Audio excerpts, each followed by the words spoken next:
We have to look at whether this hardship, so to say, is not self-imposed or self-created. I really had to,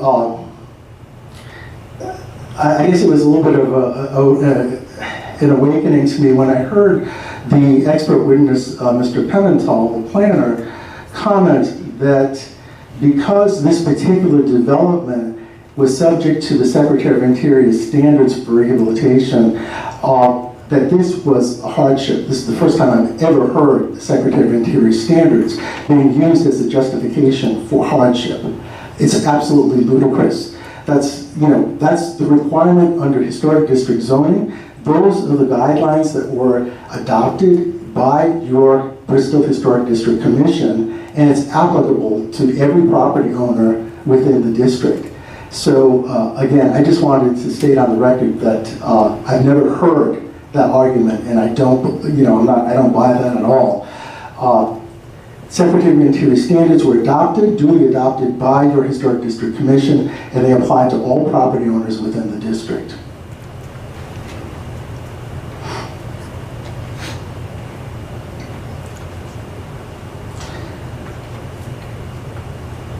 So, as I mentioned, your historic district has encouraged your landowners, your property owners, to invest further in their own properties because they can have the confidence that their neighbors will not erect inappropriate structures that will undermine and reduce the value of their own property. An individual owner of property in a historic district can reap a windfall if he is exempted from restriction while surrounding buildings remain bound. He could build a large building which would benefit from the attractive context of the older, smaller buildings without contributing to the preservation of that context. But its lucrative, inappropriate development would diminish the attractions of the ensemble of historic buildings, reducing the value of his neighbors' properties. Demand for living, who wants to live in a historic district? It's an attractive place to live because it's a place where you can walk to everything. We talked about pedestrian access. And there is that livability factor. But there is also the fact that people want to live next to or in historic buildings because they're unique, they have character. They tell the story of the town. But are we really, diminishing the value of our historic buildings, of our historic structures, of the attractiveness of the ensemble of the buildings?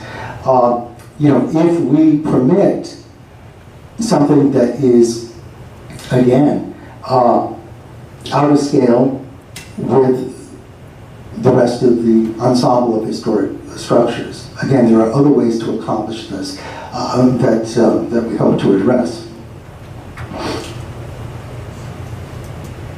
So I want to conclude really by saying that the requested variances will alter the essential character of the neighborhood. It is the role of you, as the board, to apply sound planning practices to ensure that the proposed development does not adversely impact the character of the existing commercial and residential neighborhood. And again, looking at the 2016 Bristol Comprehensive Plan, Chapter 6, Goals 2 and 3,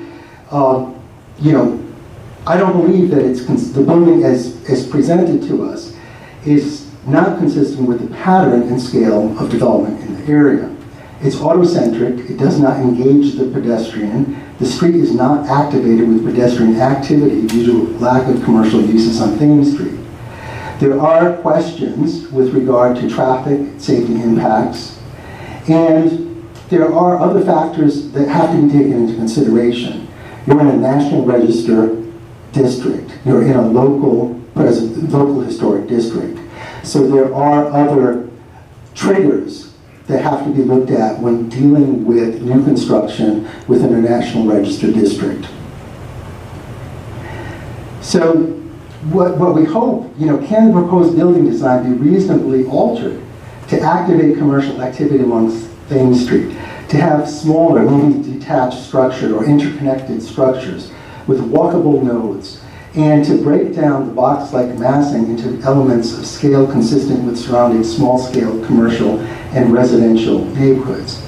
So when I give presentations to various historic preservation commissions throughout the state of Maryland and in Washington, D.C., we do look at kind of what some of the best practices that are emerging in planning are.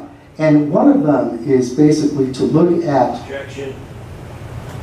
We're not here about planning. That boat has sailed a long time ago. We're not here to hear his version of the planning process. Only purpose his testimony should be to opine about variances, not that it should have been planned or designed in a different way. He was correct. The planning board already approved. I agree, Mr. Chairman, but to the extent the boat on planning sailed away, Mr. Pimentel sailed it back at the last meeting and delivered it here to you folks. So I think you're wrapping up, or is he's just about done with a little leeway. He'll conclude. I'll have 5 very specific questions for him to answer. So again, I think what we should look at is the pedestrian experience, the rhythm of the architectural expression of the buildings. Look at the architectural elements of the first floor, the human scale, the 3-dimensional character of the overall buildings in the district. And we should also look at the fact that, again, people are moving to this area, they're moving into new construction to be around old buildings. So there has to be almost a zone of respect around those buildings that are going to be adversely impacted by shadow and light and traffic and other things. So to look at these significant factors and respect the historic fabric that makes Bristol so special. So in your comprehensive plan, you look at Goal 1, Policy B, is to respect the historic resources that link Bristol's present with Bristol's past and use the resources as guidelines for managing future growth. Thank you. So, Mr. Stachura, just before you go, let me ask you, putting on your zoning hat for a moment, have you seen, does this property present the type of hardship that would allow for a variance or support a variance? Objection. In your professional opinion? In my professional opinion, Objection. What type of variance? For what? Okay, I'll just rephrase the question in the interest of time rather than argue the objection.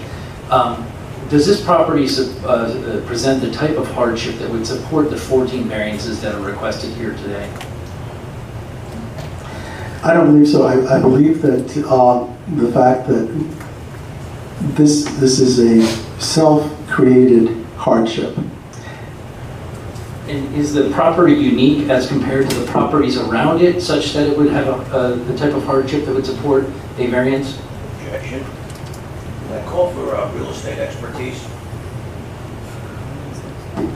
Let's, why don't we note that he's limited in his expertise with the planning and the historic preservation and zoning, but the board can give it whatever weight it chooses. I'm going to ask the question again. Does the lot present idiosyncrasies or hardships that are different in type from those lots around it, such that it would support the granting of variance? In my professional opinion, I believe that it does not. Again, we will show that there can be a successful, viable, financially sound project that could be built on that property without the 14 requested variances.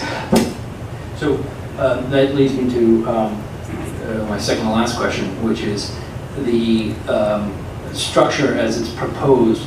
Will that impede future development in the area?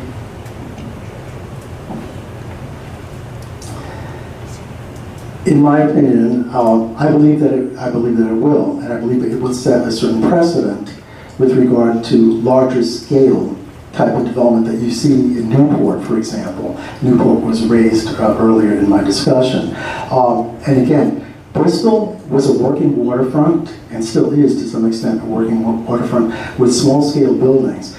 The town has entered into agreements with private developers. For instance, the Gladding properties are a great example of the kind of development that should be encouraged along the Bristol waterfront. These small-scale types of businesses and residences. But again, I think we can accommodate, I think there are viable solutions to get something that is a little bit more compatible and a little bit more pedestrian friendly and a little bit more respectful of the historic surroundings.